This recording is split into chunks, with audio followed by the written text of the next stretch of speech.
So Heathers, 1989, is an American Black comedy that also mixes elements of like teen film. It was really interesting watching it as a person who's like a late millennial, early Gen Z person, because there's so much about it that really showed how it may have influenced things like Mean Girls. There was a lot about it that felt very like Regina George, and I was like, okay, homage, you know. But it's written by Daniel Waters, who apparently is not related to John Waters. As far as I'm aware, I wasn't able to see any correlation. I guess I could have literally looked up, is John Waters and Daniel Waters related? Ugh, sexy. Oh my God. And directed by Daniel Lehman. Both of them in their respective film debuts.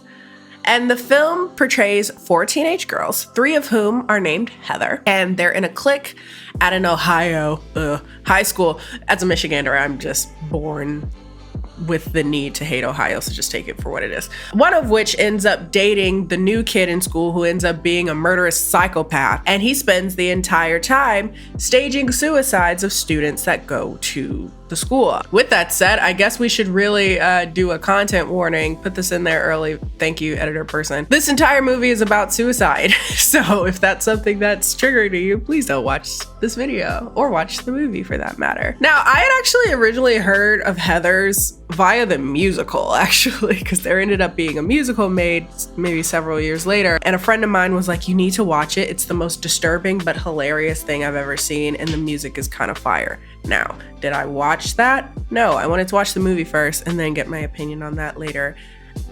And I still haven't watched the musical yet because I've been sick. So I didn't have time to do it. I really should. Well, I did have time.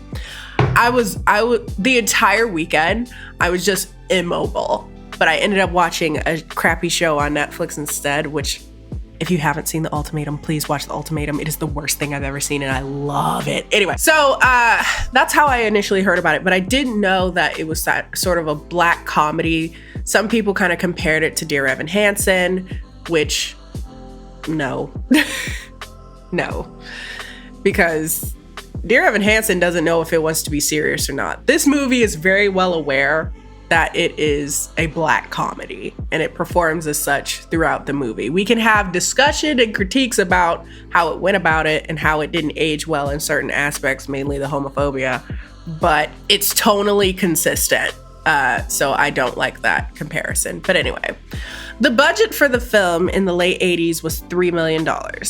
And Heather was released to the public in March of 1989, at which New York Pictures was going bankrupt. The film was considered a flop when it was released, earning only a little under $200,000, actually closer to like $180,000 in its opening weekend, and ultimately grossed $1.1 million in the United States over 5 weeks. Yikes. But if you've ever seen the film, it was a major loss, but I could tell immediately why it garnered a bit of a cult following, because it's just chaos.